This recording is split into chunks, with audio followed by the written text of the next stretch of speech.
sin mayor preámbulo, le damos el inicio a este magno evento. Está Rodolfo y Marcelo trabajaron acerca de la selección natural y la deriva natural. Así es que les damos el paso, muchachos.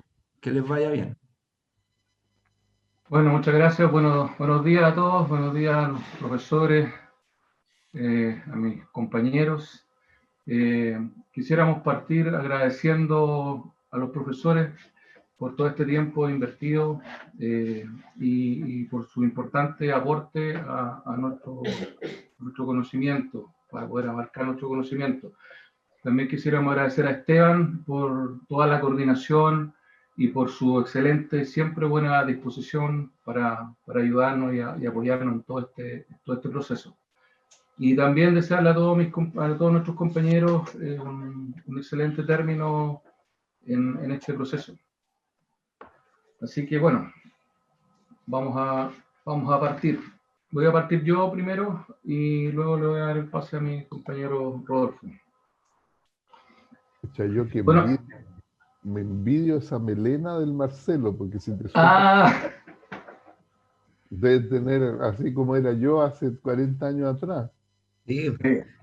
Sí, vamos a terminar con una historia justamente en esa edad que usted tenía, que lo conoció el Vernier. Ahí con eso terminamos.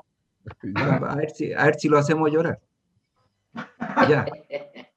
Ya, síganos. Bueno, este trabajo es un intento de poner en un marco temporal a la explicación de la evolución de la especie y sus pensadores, dejando de manifiesto que dada la forma en que se construye la cultura de los grupos Homo sapiens, que surja una idea individual propia es casi imposible. Por lo mismo podemos citar a algunos pensadores contribuyentes al entendimiento de la evolución de los últimos 1000 años, aclarando obviamente que falta toda una línea anterior, pasando por los filósofos griegos y muchos más. Y para nombrar solamente algunos personajes destacados en el desarrollo del estudio de la evolución, voy a nombrar los siguientes.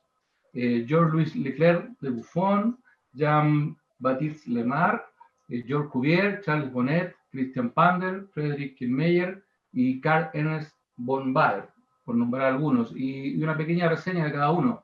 Georges-Louis Leclerc fue un naturalista, matemático, biólogo, cosmólogo y escritor francés, y su disciplina fue la historia natural, un trabajo en 36 volúmenes publicado entre el año 1749 y 1789, donde ofrece la primera versión naturalista de la historia de la Tierra, no basada en la Biblia, incluyendo una completa descripción de sus características mineralógicas, botánicas y zoológicas. Tenemos a Jean-Baptiste Lamarck, naturalista francés, que fue uno de los grandes hombres de la época de la sistematización de la historia natural. Y según el lamarckismo, los organismos durante su vida modifican sus rasgos por el uso o el desuso de sus órganos, características que luego heredan a su descendencia, lo que es conocido como la herencia de los caracteres adquiridos. Georges Cuvier, naturalista francés, fue el primer científico en proponer que la extinción de los dinosaurios se debió a una catástrofe natural. Fue el primer gran promotor de la anatomía comparada y de la paleontología. Ocupó diferentes puestos de importancia en la educación nacional francesa en la época de Napoleón. Charles Bonnet fue un biólogo y filósofo suizo, fue uno de los principales exponentes de la idea de la escala natura y autor de importantes descubrimientos biológicos como la parteneogénesis. Desarrolla una gran pasión por la biología y por la reproducción de los áfidos y obtiene 11 generaciones sucesivas sin fecundación, y asimismo estudia la respiración de las orugas y las mariposas, la anatomía de la tenia y la facultad de reconstitución de los órganos perdidos en los gusanos. Su obra más ambiciosa es Paligénesis Philosophicae, que lo realizó en el año 1769, donde aúna conocimiento de todos los campos, la geología, la biología, la psicología y la metafísica. De orientación leibniziana, define la inmortalidad del alma en los animales. Christian Pandel fue el primer naturalista en establecer un paralelismo entre el desarrollo ontogénico, la filogenia y el registro paleontológico. Para Pandel, tanto el desarrollo individual como la transformación de las especies observadas en el registro fósil eran manifestaciones de un mismo fenómeno y la metamorfosis de los seres orgánicos. Friedrich Kielmayer, según Kielmayer, el mundo estaba regido por un sistema de 5 fuerzas. Estas fuerzas eran la sensibilidad, la irritabilidad, la reproducción, la secreción y la propulsión. En su obra, Killmeyer investiga la relación de estas fuerzas en el interior del organismo y su distribución a lo largo de la escala natural.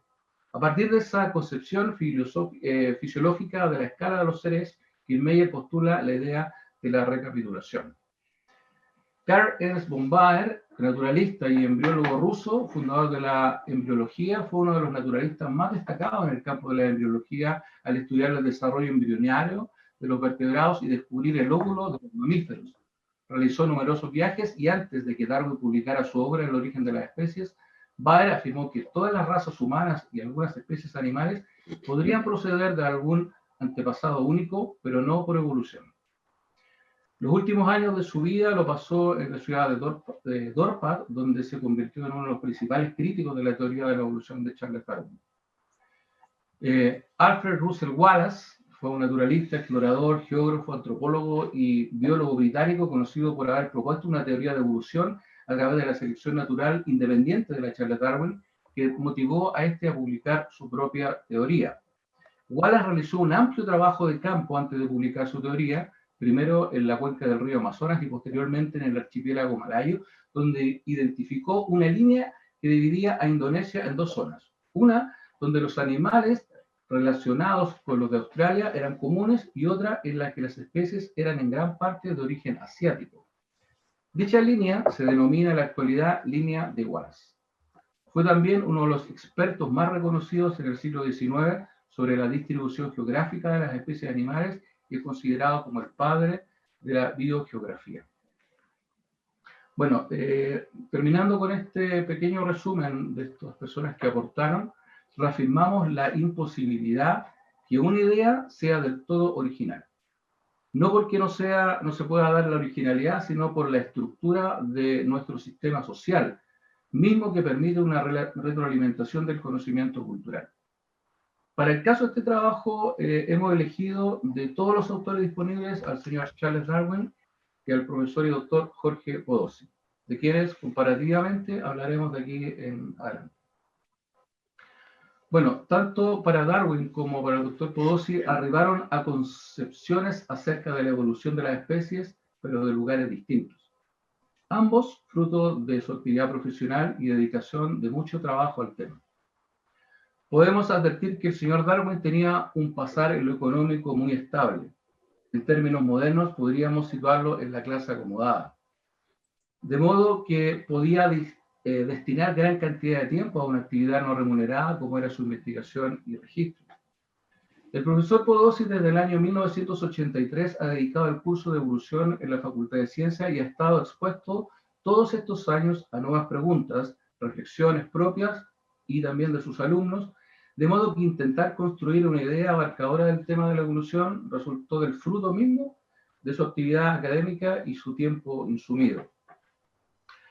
El primero, en este caso Darwin, permeado por la era de la evolución industrial, y el segundo, el doctor Podosy, desde los sistemas. Claramente, se puede ver en lo profundo que Darwin propuso su selección natural mirando el parámetro de la eficiencia, y el doctor Podosy viendo a los seres vivos como sistemas. El señor Darwin, si bien hoy es una institución y referencia a todos los temas de la evolución, se vio forzado a publicar el 24 de noviembre del año 1859 El origen de las especies, ya que otro estudioso del tema, como Alfred Wallace, que ya lo vimos anteriormente, habiendo compartido sus ideas con él, pretendía también publicar. El señor Darwin no le quedó mucho margen de acción, o publicaba, o Wallace finalmente quedaría en la historia como el autor. Finalmente queremos recalcar que el mismo señor Darwin, dada su posición económica, elitista, además de su fortuna y la de su esposa, era interviniente y por lo menos participante del modelo económico de la época, haciéndose de propiedades y rentando del mercado, logrando una no despreciable fortuna. Posiblemente el enfoque en la diversificación de las especies más que la evolución misma obedeció al entendimiento que tenía el señor Darwin de los sistemas económicos y sus regularidades. Hablamos de eficiencia, eficacia, efectividad, competencia, entre otros, y también seguramente cuidando su estado matrimonial y familiar, evitó transformarse en un gurú con sus escritos, más bien de bajo perfil, dado que su propia esposa era una devota creyente. Bueno, concluyendo con eso, quisiéramos explicar o contarles un poco cuál ha sido nuestra motivación personal para poder entrar al postítulo de la biología del conocer. Y bueno, quiero dejar a mi compañero Rodolfo Bernier para que les comente un poco esto. Hola a todos mis compañeros, profesores. Quizás yo soy uno de los que habla menos, soy de bajo perfil, no me gusta hablar mucho, y quisiera poderles contar un poquito acerca de mi historia y el por qué llegué a este curso, ¿ya? Y bueno, en primer lugar también, como dijo Marcelo, agradecer a don Esteban, que nos ha ayudado un montón, su buena disposición, a los profesores que han estado formándonos en este curso. Y unas palabras para el profesor Letelier.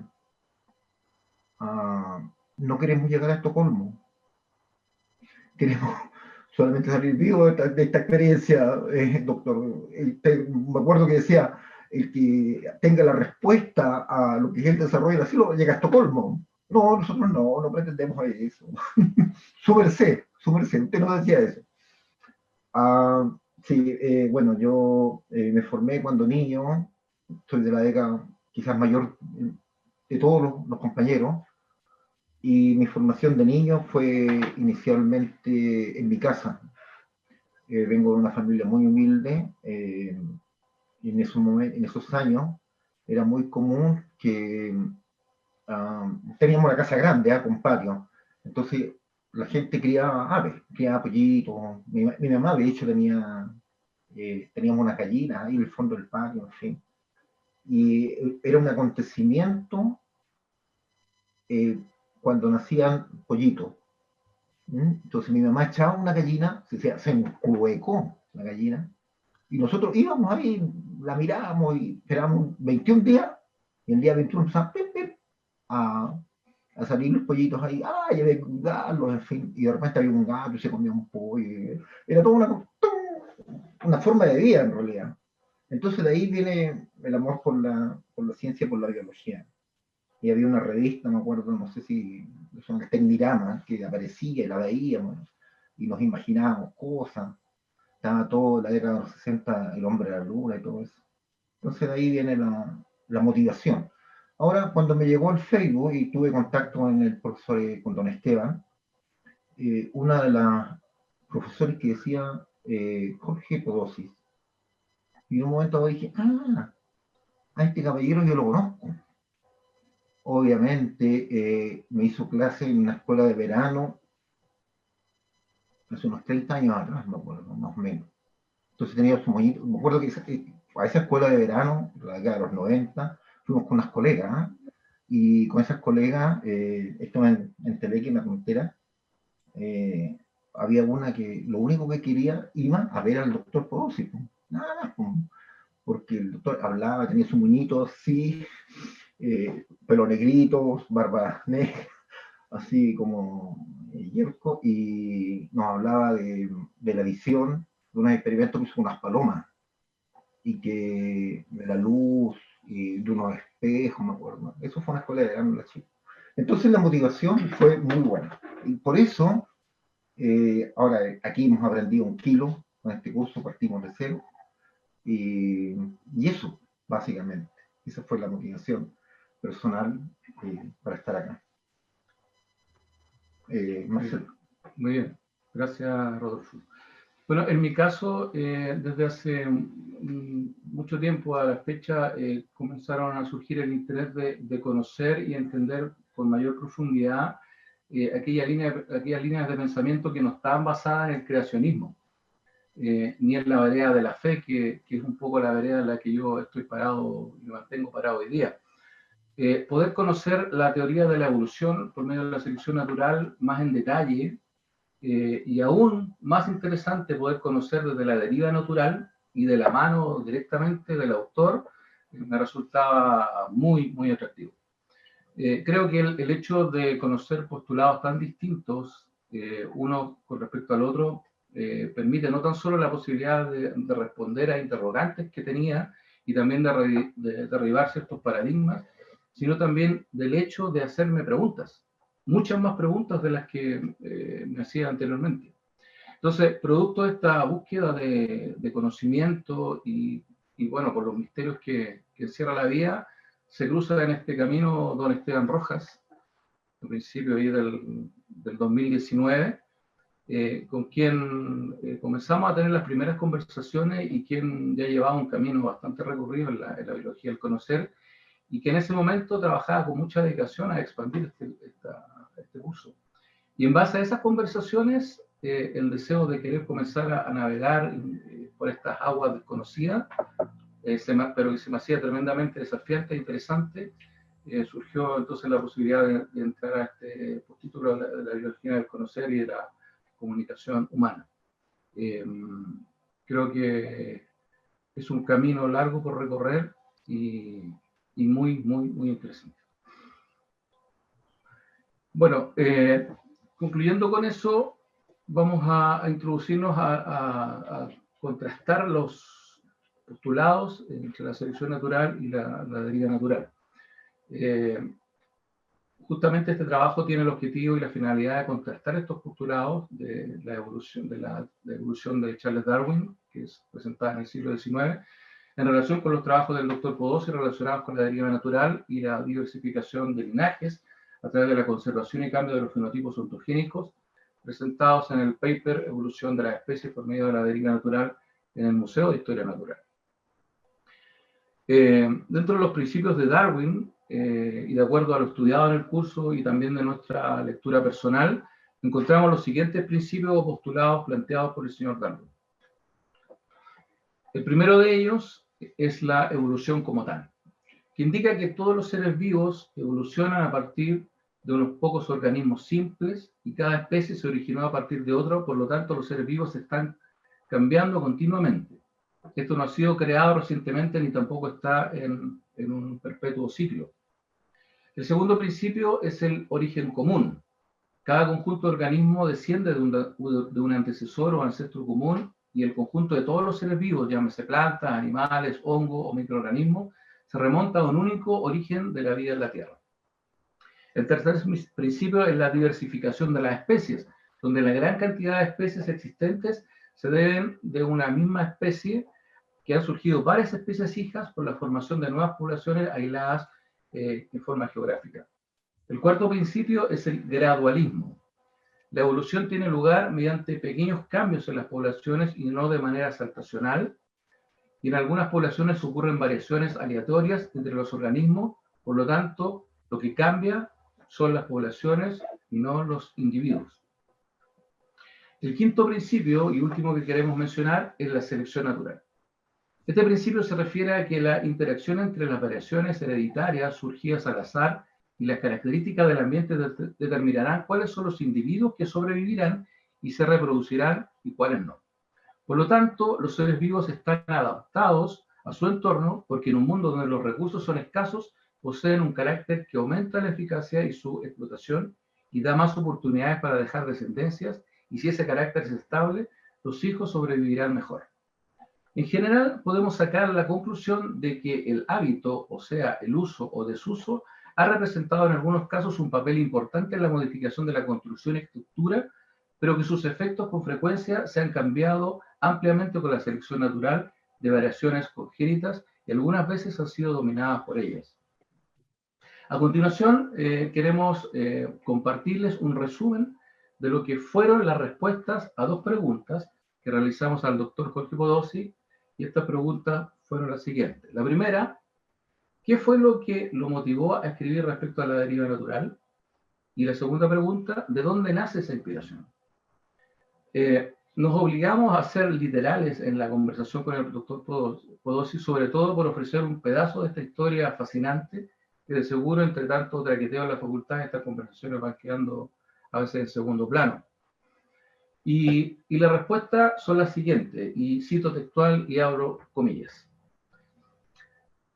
El doctor dice: quisiera partir diciendo que que de nuestro trabajo que hemos denominado Evolución por medio de la deriva natural, hay mucha gente que lo ha leído y mucha gente lo conoce, pero pocos lo citan, porque es muy difícil que alguien quiera oír algo distinto a lo que cree, sobre todo si lo cree la gran mayoría. Y esto se da porque muchos no tienen profundidad para pensar por sí mismos. Y entonces aparece una supuesta autoridad que dice algo que va en la dirección de sus prejuicios y se vuelve inmediatamente en una verdad que se riega por todas partes. La visión de que el darwinismo es una verdad y que es la única manera de tratar la cuestión evolutiva se expandió en el universo humano de una manera súper profunda, porque no solo hay una discusión autoritativa que además engancha con los prejuicios y el modo de entender que es coherente y consciente con una época entera, y entonces esa cuestión se convierte en una verdad incuestionable. Entonces, lo que yo pueda decir al respecto con infinitos buenos argumentos, demostraciones o lo que fuere, no va a ser oído hasta mucho tiempo más, o probablemente en ese momento alguien va a descubrir o replantear la cuestión. Ahora, este trabajo no nace de una inspiración como tal, sino es algo que es mucho más simple de lo que parece y tiene que ver con el hecho de que tanto el doctor Maturana y yo comenzamos haciendo el curso de evolución de la Universidad de Chile a partir del año 83, y en ese curso, producto de las conversaciones que surgieron y sobre el ejercicio que consistía en invitar a profesores a escuchar las clases y a reflexionar sobre eso con los estudiantes, se fue dando forma al texto sobre la deriva natural. El desarrollo más formal de esa historia y de ese argumento, modo o paradigma, y la manera de presentar el problema evolutivo corresponde al año 1991, como consecuencia de un ejercicio que yo mismo hice en mi oficina, y no sería más de 5 o 6 páginas como un punteo que era una especie de síntesis ordenada de un conjunto de conversaciones que habíamos tenido mucho tiempo en el laboratorio, y así se gestó eso. Junto con el doctor Maturana estuvimos por un buen tiempo trabajando en la edición del documento para alcanzar una precisión y haciendo el esfuerzo de ser rigurosos y precisos con lo que se dice para evitar distracciones al que lee y obligarlo lo posible a leer lo que uno está escribiendo y no otra cosa. Porque las lecturas siempre son polisémicas y alguien que lee va a estar leyendo desde sí. Entonces una cierta expresión te va a evocar un entendimiento que pueda ser incluso paralelo o contradictorio con el que tú quieres forzar en la lectura. Entonces eso requiere un trabajo riguroso de ser cuidadoso con la forma, también cosa que los filósofos generalmente no hacen o hacen de distinta manera. Nuestro planteamiento no es el resultado de una inspiración o al menos de una gran inspiración, sino lo que hay es el hecho de que no venimos de sacar, por ejemplo, la cuenta de cuántos bichos se producen de una generación a otra, sino que venimos de problemas epistemológicos que tienen que ver con entender desde el punto de vista de un biólogo, léase la relación organismo-entorno, por ejemplo. Cuando tú entiendes que no tienes más alternativa que tratar a la relación organismo-entorno, no como una determinación, porque el problema que se produce aquí es uno solo, y es cómo explicar la dirección que toman las transformaciones históricas y la transformación estructural de un bicho durante la ontogenia o la filogenia. He aquí que eso ocurre, se transforma, y entonces, ¿cómo explica la dirección? ¿Por qué no se transforma siempre en la misma dirección? Sino que hay muchas direcciones posibles que se exploran, pero no ocurren tampoco todas. Cierro comillas. Este es un resumen de las respuestas que nos dio el doctor Podosy y en la tesis va a quedar registrada toda la conversación que tuvimos con él, que fue bastante interesante. Bueno, para continuar, vamos a hablar sobre los principios de la deriva natural del doctor Jorge Podosy.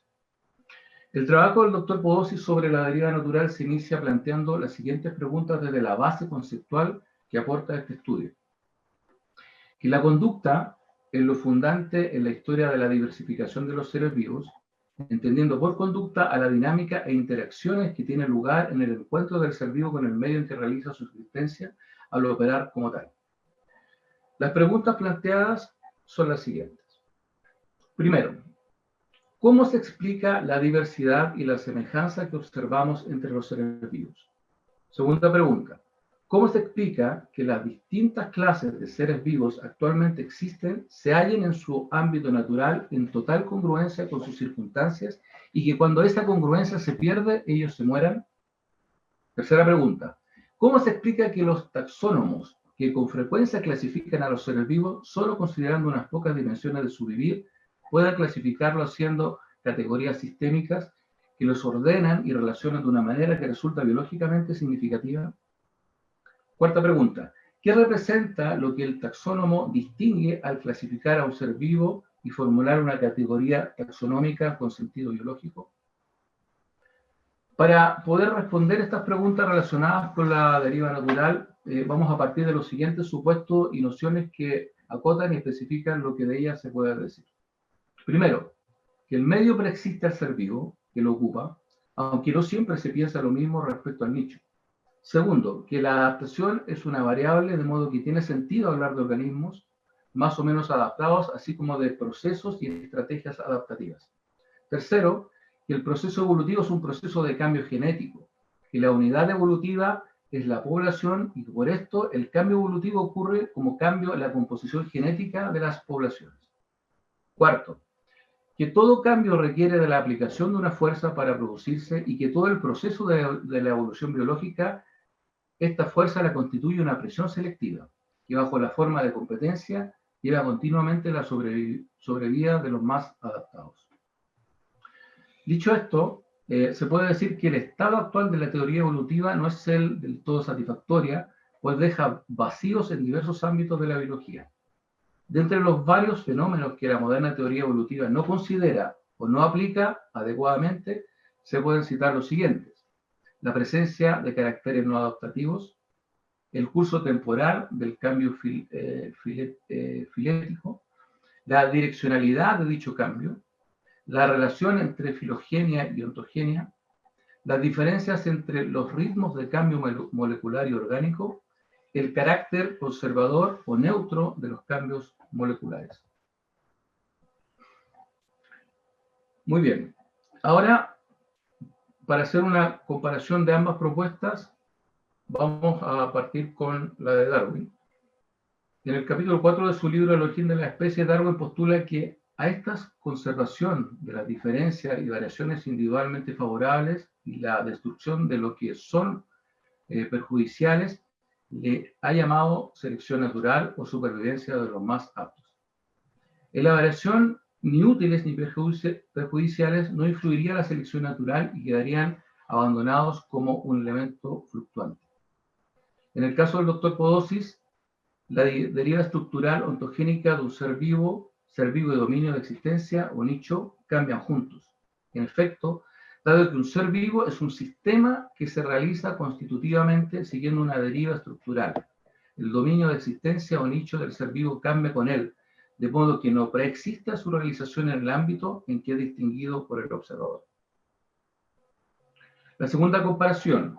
Darwin postula que el ser vivo se desarrolla en un entorno natural sin la presencia de un observador. El doctor Podosy introduce el concepto de observador. El ser vivo aparece en la distinción del observador realizando su dominio de existencia en el medio que lo contiene y rodeado por un entorno o ambiente. Darwin concibe la idea de la eficiencia dentro de una población de seres vivos. Indirectamente, esto puede ser producto del momento histórico en que fue concebida esta idea. Estamos hablando de la plena revolución industrial. Por otro lado, Darwin fue influenciado por los escritos del erudito Thomas Malthus, Ensayos sobre el principio de la población, que apunta a las dificultades de un excesivo crecimiento demográfico. El doctor Podosy dice que el organismo se desarrolla en una deriva de cambios y en relación con él se distinguen dos dominios operacionales. El primero, el de su dinámica estructural en su constitución y realización como una totalidad sistémica, y segundo, el propio de su dinámica interaccional y relacional en su operar en el dominio en que existe como tal totalidad en un entorno, que es lo que hemos llamado conducta. Bueno, con esto llegamos finalmente a las conclusiones y en eso, y para terminar nuestra presentación, voy a dejar a mi compañero Roberto. Ok. A ver, de lo que ha hablado Marcelo, bueno, podemos decir que tanto la deriva ontogénica como la deriva filogénica son fenómenos sistémicos. Por lo tanto, vamos a leer ahora, a trabajar con las conclusiones a las cuales nosotros llegamos con nuestro trabajo, ¿ya? Y teniendo en consideración ambas posturas y recordando el nicho histórico, desde donde se origina, y confrontar sus postulados, tanto lo de Darwin como lo del doctor Podofis. Podemos llegar a las siguientes conclusiones en general. Número 1. La historia de los seres vivos es un fenómeno sistémico, en el que al menos con el surgimiento de los seres humanos, la reflexión sobre el vivir se hace parte del vivir y de la deriva de ese vivir. La epigénesis es un fenómeno sistémico, y es precisamente eso lo que ha resultado en la diversificación de los seres vivos, como sistemas que existen solo bajo las condiciones en que conservan su organización y adaptación. En cambio, la selección natural es un resultado, no un mecanismo generativo. El medio no determina los cambios del organismo. En esta segunda parte podemos dar un ejemplo que a nosotros nos aclaró mucho la influencia o lo que puede ocurrir al medio, pero no al organismo. Y ahí tenemos un ejemplo de un cangrejo que se llama cacerola de las Molucas, que se encuentra en la península de Yucatán, ¿ya? Y bueno, lo que pasa ahí es que a pesar de la caída, o lo que se piensa, la caída del meteorito hace unos 65 millones de años atrás, a la fecha que fue alterado su nicho, todavía existe, ¿ya? Su medio fue alterado, pero el cangrejo sigue ahí en congruencia con su nicho. Número 3. El organismo cursa su vida sin ninguna intención ni propósito. El organismo no va a ningún lado, sino que más bien resulta de algún espacio donde lo podemos mirar. En cambio, y aquí viene la diferencia, en Darwin hay una teleonomía del organismo. Es decir, hay un propósito definido o tiende a ir hacia un fin determinado. ¿Ya? La deriva es diferente. Número 4. Podemos entender que la deriva natural es un ocurrir, un suceder. Es algo que va a resultar dependiendo de qué relación ha tenido el organismo y su ambiente y qué modo de vida se ha conservado. Aquí viene una frase que por lo menos a nosotros nos queda muy claro, que dice: al pollo, el pollear lo hace pollo. Entonces, organismo y nicho van cambiando juntos.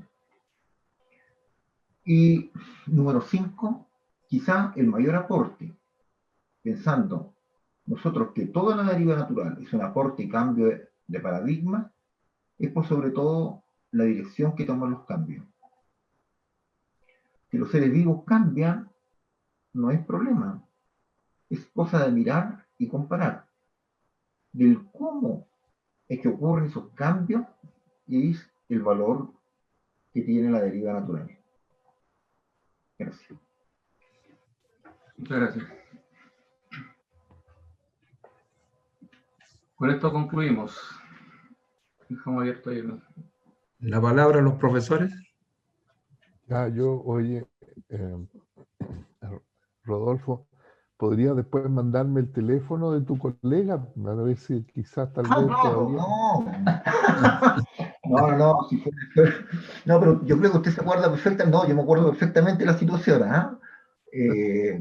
Lo puedo decir así, mire, puedo decir en este curso, bueno, todo lo que hemos aprendido ha sido fantástico, pero mi colega, o sea, uy, que tiene ojitos lindos el doctor, profesor. Envidia. Voy a editar esa parte del video. Pero si tú eras lindo, también le tenías cuando joven. No sé si tanto como yo, pero era lindo este hombre. Sí. Las mujeres lo miraban muy, tenían un espacio de atractivo, así como macho de la especie. Ay, por favor. Se está poniendo colorado.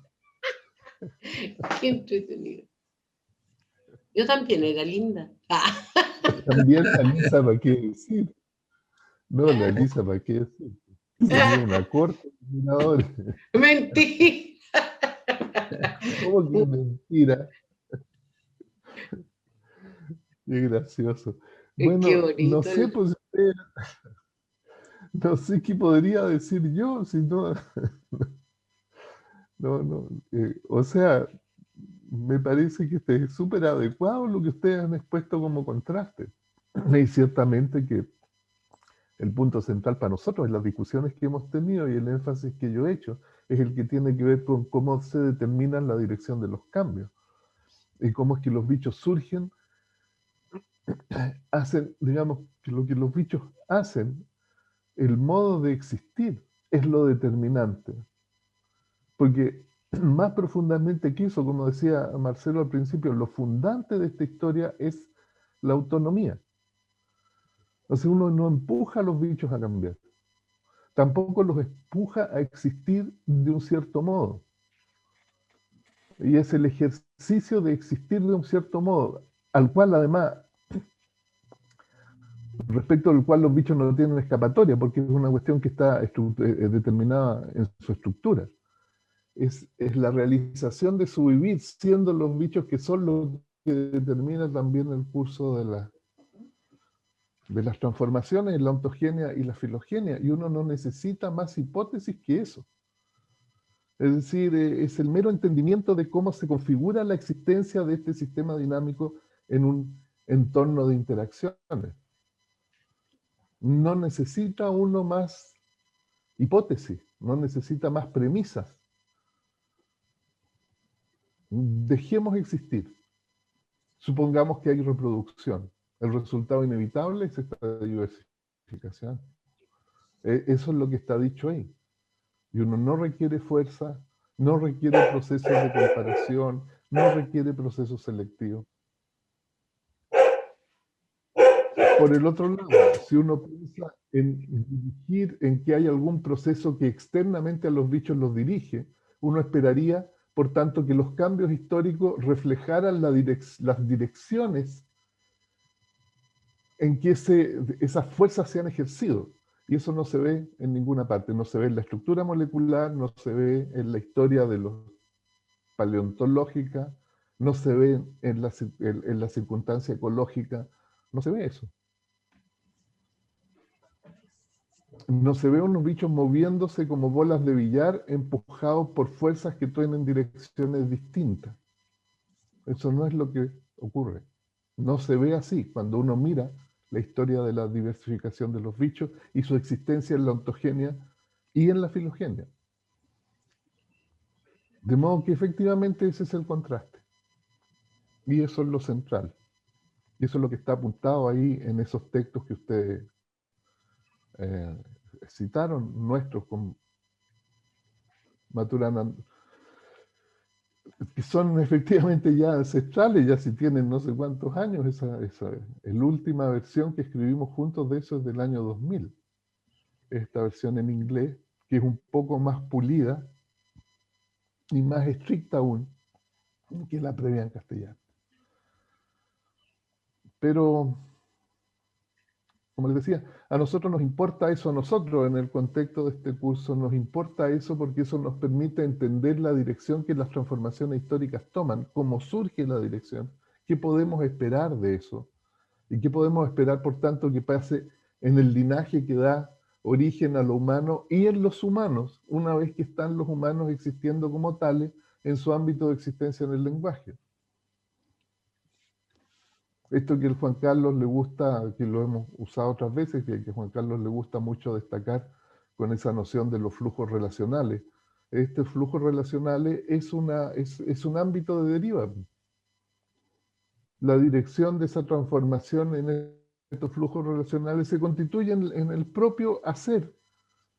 Una vez que sí, dibuja esa como embudo, ¿no? Ese embudo es justamente eso, una situación de deriva estructural de la conducta relacional del bicho, asociado a la conducta relacional del bicho en un ámbito mayor, en el ámbito mayor de existencia, que es el ámbito de la cultura. Entonces, ¿cómo vamos a entender eso si no tenemos esta cuestión clara primero? Sí, esa es la intención de traer esta conversación a la clase. No podríamos hablar de lo humano, de los fenómenos que tienen que ver con lo humano, si no tenemos establecido un entendimiento sistémico sobre la transformación histórica de los bichos en su existencia. ¿Qué es lo que ustedes apuntaron ahí. Por lo demás, yo diría la siguiente cosa, no hay muchas más maneras de mirar este problema. Sí, realmente. No hay más. O los bichos son empujados, o los bichos cambian desde sí. No hay más manera. Entonces, ¿cuál de esas dos es más sensible respecto de la naturaleza biológica? Depende del entendimiento que uno tenga de los seres vivos. Si piensa que los seres vivos son unas moléculas, se va a quedar con el mundo donde está empujado por factores externos. Si piensa que los seres vivos son sistemas dinámicos autoconstituidos, entonces no tiene, la única otra alternativa es suponer que el flujo de la existencia es una deriva estructural. En conservación del ámbito de existencia, se me había olvidado, del dominio de existencia, que es una expresión muy bonita que usamos en el texto en castellano, que a mí me gusta mucho, para hacer alusión al nicho.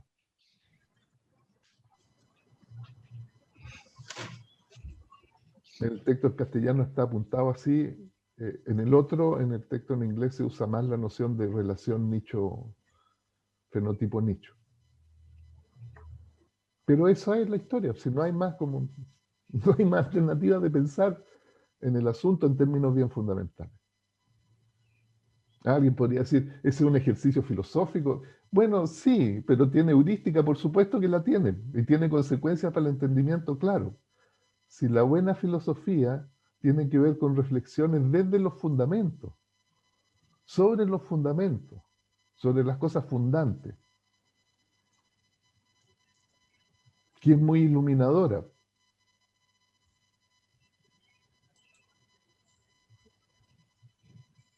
No es una discusión vacía o...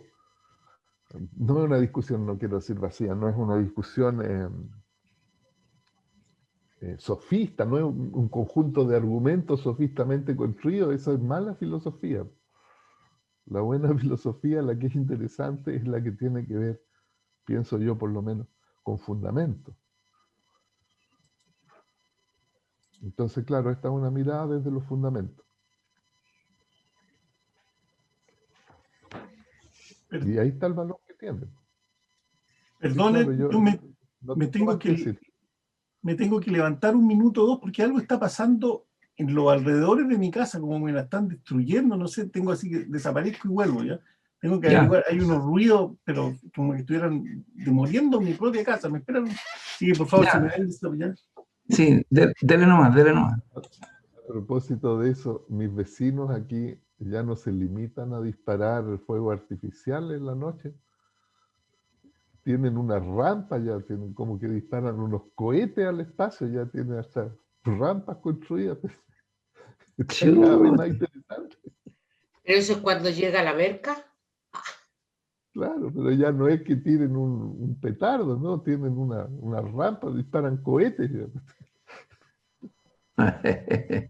Se Ha ido ilumina cambiando la la noche, muy cultura. bonito. Ujú. ¿Mm? Está bien. Profesor, ¿Sí? ¿podemos darle paso al otro alumno para ir? No sé si, claro, no sé si los otros Si Elisa quiere decir algo usted, compañeros. No, yo no puedo decir porque no he participado durante todo el tiempo, pero pero conoce el tema. sí, pero no importa, me parece fantástica la experiencia del pollito. Eh, Ujú. no quiero opinar sobre los ojos azules, o bonitos que son, pero es complejo ese tema, sobre todo cuando uno lo quiere entender con ejemplos, las nociones, no es fácil. Eso es lo que yo podría aportar nomás. A mí personalmente me ha costado bastante lo mismo, años para poder entender y comparar los conceptos. Entonces me parece que uno, ya acercándose al tema, es más que suficiente. Esa es mi opinión.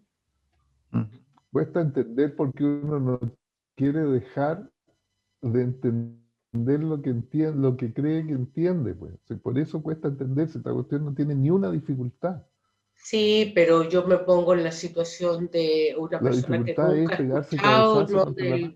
no del biólogo, es distinto, que nunca ha reflexionado, que nunca, sino que no tiene En general, lo que no se la entiende expertise son los tuya seres que ha reflexionado, vivos. la del autor, por así decir, que es distinto. Son niveles diferentes, a eso me refiero, no peyorativamente. Pero, ¿puedo decir algo? Sí, Sí, no. A ver, bueno, yo fui formado, no sé si lo dije, pero con Darwin, pero Darwin era como así, como cerrado, o sea, como que era la panacea, era todo. Pero si uno lo analiza, bueno, y me va a servir para mis alumnos también cuando les haga el curso de evolución, es lógico, o sea, tener la otra visión, Claro. la apertura. Ok, pero esto, o sea, para mí por lo menos, yo también reconozco que nos costó mucho poder tener la visión, pero es un comienzo. O sea, una vez que ya la idea permea o se internaliza y se hace una metacognición, bueno, ya va que queda y uno la puede exponer, o sea, puede ser de uno y o hacerla partícipe como constructo mental, poder tenerla clara, porque como decía el doctor Jorge, cuesta tener a veces salir de un paradigma ya cerrado y cuando ya está formado así, y tener una visión distinta. Eso. Muy bien.